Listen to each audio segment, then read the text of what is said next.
What's up, Transformers fans? I'm Mondo, and this is week 46 of Moonbase 84's year-long celebration, celebrating my favorite character, Grimlock, and the Dinobots. And for this week, I'm checking out Dilophocon, who is, of course, from one of the Transformers and Jurassic Park crossovers.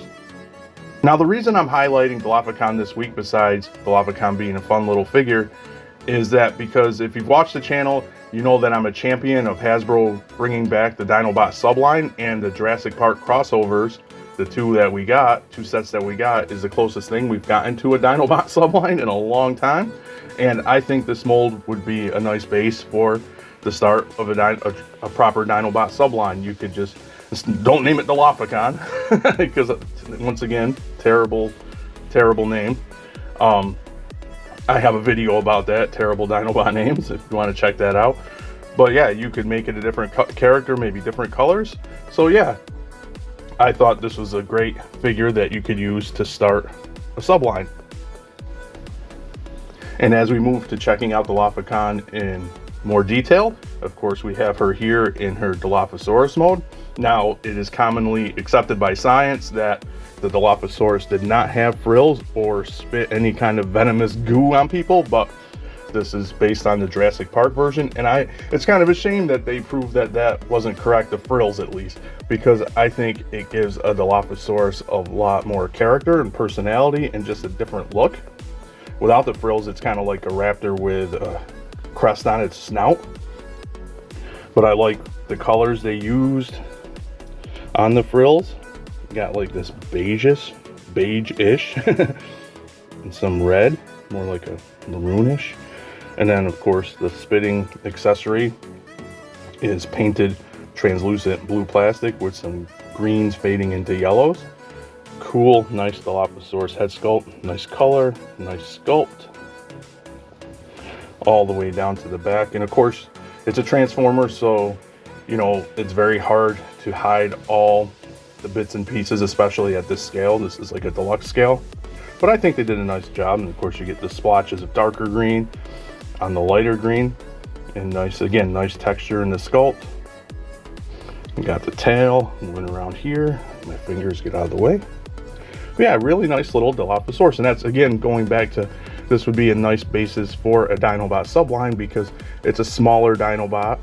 It's not a leader class, so now they're up to like $64 now, which is ridiculous in my opinion, but so an affordable start to a Dinobot subline, which is great. Moving on to articulation of Dilophosaurus mode, of course you can take the accessory out of her mouth. And they're pretty tight. Oh yeah, I forgot, because it pegs down here, it doesn't go straight out. Woo. And you do get some head movement, a little more down, not so much up. The frills spread out, that's more for transformation. You do get an articulated jaw. The little dino arms are on a swivel or ball. Nope, a swivel. I thought it was a ball. I haven't messed with this one in a while. This can swing out, but of course you're breaking transformation. Tail, of course, looks kind of ugly, but you can do that with it. And let's see. No, that's more for transformation. The legs are on a ball. They swivel all around. You got joints here, but of course it starts to get ugly because that pegs in. So it's kind of made to kind of stay in that position. But you do have ankles and some tilt. And I forgot to mention the nice dino feet. So yeah, kind of limited, but a lot of Beastformers are. And if you watch the channel, you also know that I love Beastformers, and I give them a pass usually because it's very hard to, it's harder to get a robot into a creature than it is to say a blocky, bulkier car or jet or what have you.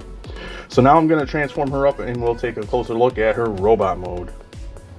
And here's Dilophocon all transformed up into her robot mode, and I think she's a cool little robot.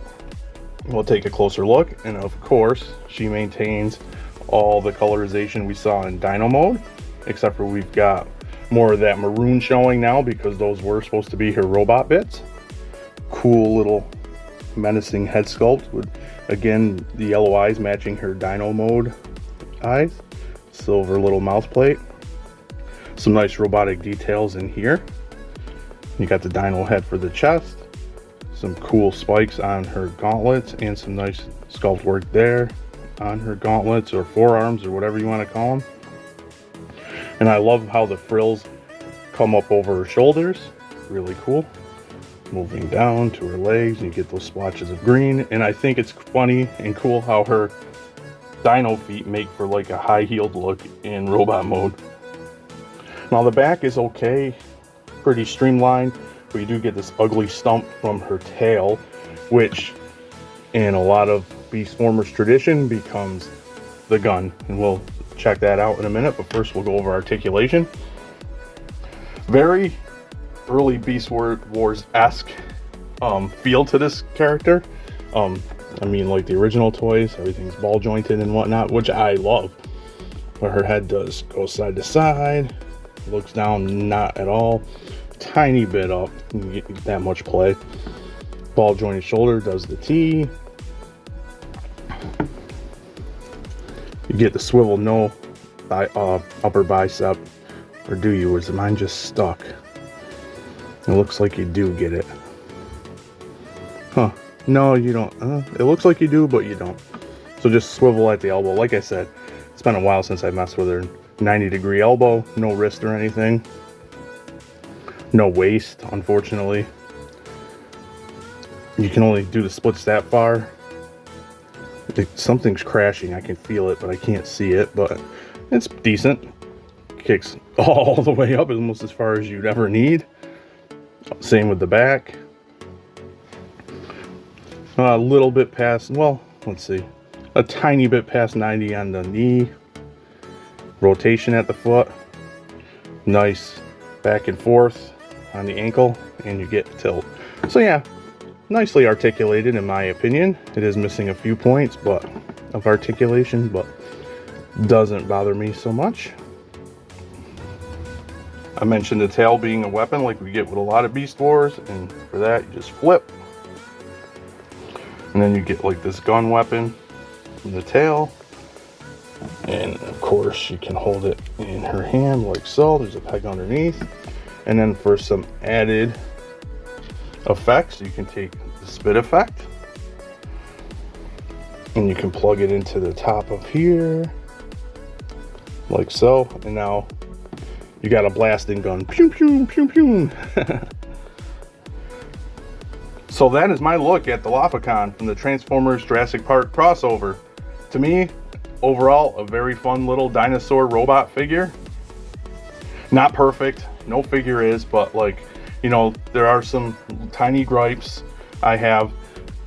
The inner thighs are a little hollow. Hollowness doesn't always, you know, doesn't bother me as much as some people, but it's there. Just want to point it out. And the frills, they rotate and everything for transformation and other things, but they do pop off easily.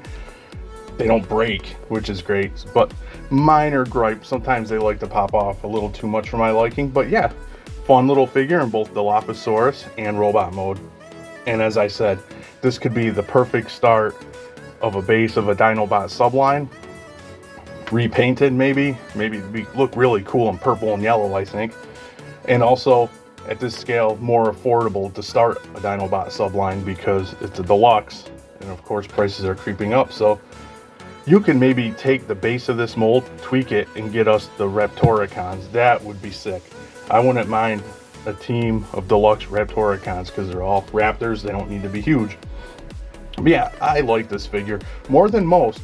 And if you're interested in picking up this set, it keeps going on deeper and deeper clearance.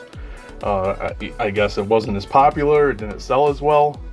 Both sets keep going deeper and deeper. I picked mine up at Ollie's at the beginning of the year, I think. So yeah, I got it for like, I think it was like $15-20. So if you're interested, now's the time to pick it up. Well, it keeps getting cheaper and cheaper while other things go higher and higher. But yeah, overall, really enjoyable to me. And that'll wrap up the video. That'll wrap up week 46 of our year-long celebration celebrating Grimlock and the Dinobots. And until next time, thanks for docking.